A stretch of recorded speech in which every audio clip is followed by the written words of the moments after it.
Thank you for listening to the Deep Dive Podcast. And now, here are your hosts, Dan and Nellie. All right, welcome back to another deep dive. We're excited to really dig into these pieces of a story that, a listener sent to us. It's like getting a special delivery, right? Yeah, like someone picked out the coolest parts and said, here you go, check this out. Exactly. And today's delivery is kind of mysterious. It's from the beginning of a book, and it gives us 3 little glimpses into what's happening during this first week of August. It's almost like the author is dropping hints, like in a mystery. Right, like little puzzle pieces. Yeah. And we have to figure out how they fit together. So the first piece of the puzzle is May Tuck. She's riding her horse to this wood at the edge of a place called Tree Gap, and she's on her way to meet her sons, Miles and Jesse. But here's the thing. She only does this once every 10 years. That's not exactly a regular family get-together, right? Right. It makes you wonder, what's so important about this meeting? Yeah, why all this secrecy? It's got to be something big, right? Then we have Winnie Foster. She lives in this cottage right by that same wood, and she's not exactly a happy camper, She wants to run away.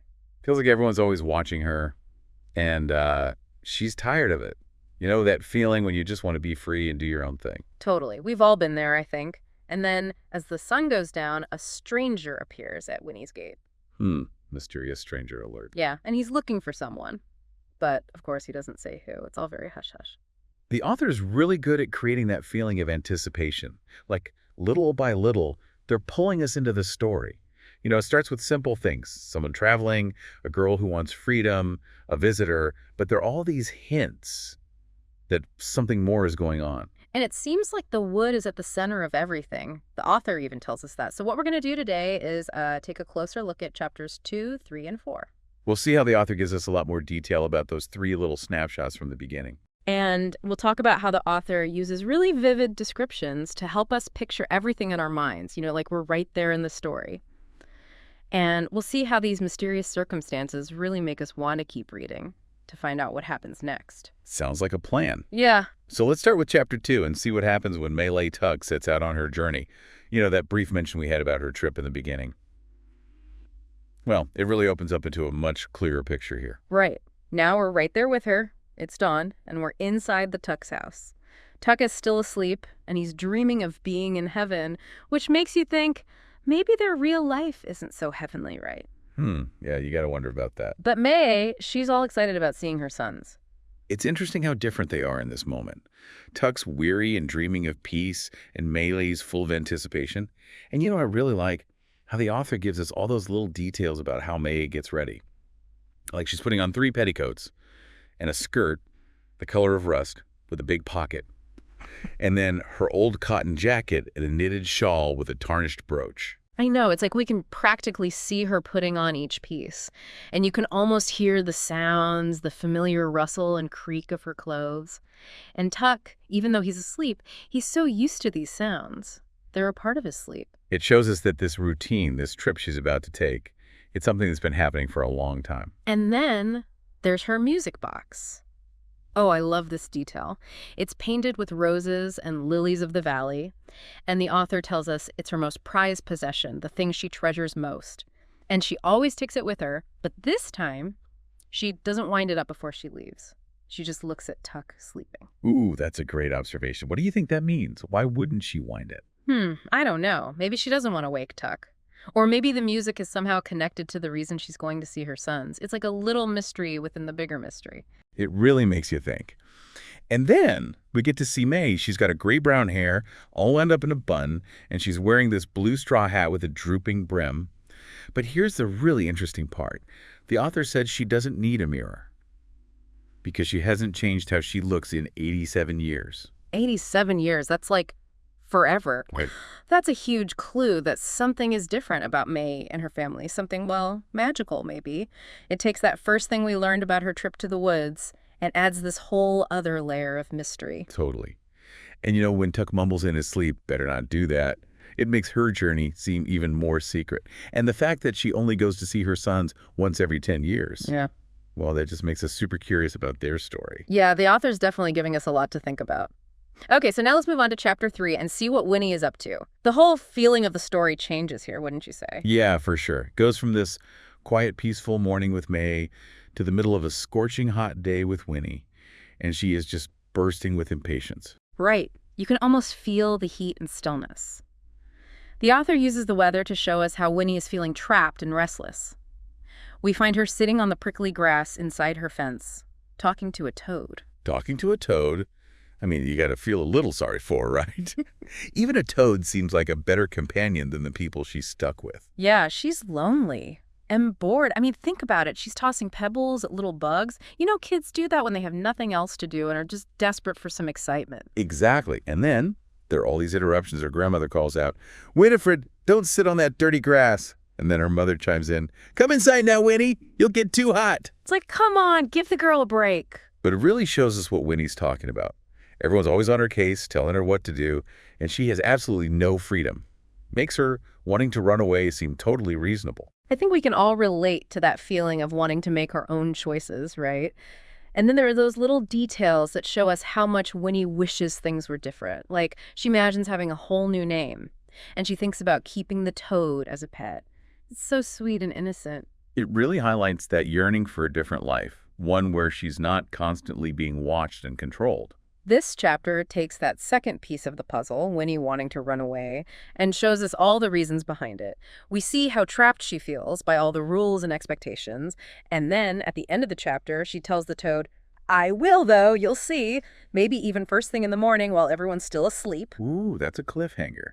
Now we're really wondering, is she actually going to do it? I guess we'll have to keep reading to find out. So we've learned more about Mally's secret trip and about Winnie's yearning for freedom. Now get ready for chapter 4.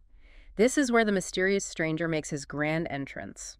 And it's starting to feel like all these separate stories might be connected somehow. Yeah, this is where things get really interesting. The author doesn't waste any time. We get a full description of the stranger right away. He's remarkably tall and narrow, with a long chin and a thin, wispy beard. But what really stands out is his clothing. He's wearing this jaunty yellow suit that seems to practically glow. Definitely not trying to blend in, is he? Oh no, this guy is making a statement. That yellow suit, it's like a beacon in the twilight.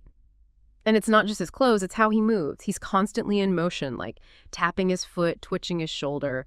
The author compares him to a marionette, like a puppet being controlled by strings. There's something a little unsettling about that, don't you think? Definitely. Like he's not quite in control of his own movements, you know? And then there's Winnie's reaction to him. At first, she's kind of charmed. But then something about him reminds her of those stiff black ribbons from her grandfather's funeral. Mm-hmm. And that sends a shiver down her spine, even though he's got this friendly smile on his face. Yeah, there's something not quite right about him. And then he starts asking all these questions, like how long has their family lived there, and do they know everything that goes on in the area? And then comes the big one. "I'm looking for someone," he says. "A family." It's like, whoa, wait a minute. This is sounding familiar. It takes on a whole new meaning now that we've met this strange guy, right? And then Winnie's grandmother comes outside, and she is not impressed with this stranger, especially his bright yellow suit. Oh no, she is having none of it. She's suspicious right from the start. "Who are you?" she demands. "Who are you looking for?" But of course, the stranger doesn't give her a straight answer. He's definitely hiding something. And just when things are getting tense, they hear this faint tinkling music coming from the woods. All three of them turn to listen. And this is a pivotal moment. This music. Winnie's grandmother gets really excited. "That's elf music," she exclaims. "I haven't heard it in years." It's like suddenly this magical element is added to the story, and it all goes back to that wood, the same wood where Mare is going, and the same wood that Winnie wants to escape to. And the stranger's reaction to the music is just as interesting. He suddenly goes completely still and asks, "You've heard that music before, you say?" Mm-hmm. He's intensely curious about it. The music plays 3 times and fades away. And Winnie, being a kid, she thinks it sounds like a music box, but her grandmother is convinced that it's elves. It really makes you wonder, what is the source of that music? It's another piece of the puzzle. And then things happen quickly. Winnie's grandmother decides that's enough of this encounter. She hustles Winnie back inside, locks the gate, and that's that. The stranger is left standing alone in the road looking at the woods as twilight fades. And even though he's been shut out, the author tells us he seems satisfied. He's whistling the little tune of the music as he walks away down the shadowy road. It's like that music is a clue to who he is and what he's looking for. So you see chapters 2, 3, and 4. They take those 3 little glimpses from the beginning of the book and they flesh them out, give us a much richer understanding. We see how Ma's journey to meet her sons is wrapped in secrecy, and we discover this huge secret about her. She doesn't age. And we see how desperate Winnie is to break free from all the rules and expectations. And then we have this enigmatic stranger with his strange questions and his fascination with that mysterious music. And the way the author uses language is just beautiful. It's so descriptive. Think about how they describe the road to Tree Gap as a slow river, or how Winnie's cottage has this touch-me-not appearance. It's like the author is painting these pictures with words. And then there's that figurative language, like when the author says May was a great potato of a woman. It's such a vivid image. It gives you a sense of her being solid and dependable. Or how about describing the cottage with a touch-me-not appearance?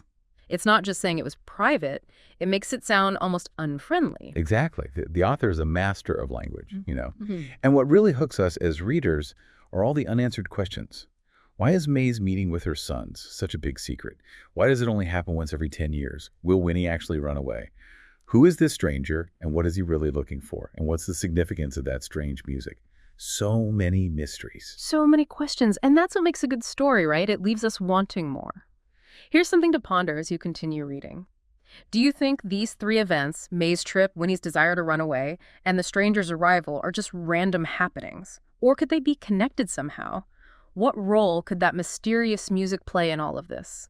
Keep those questions in mind as you delve deeper into this intriguing tale. And thanks for joining us for another deep dive. See you next time.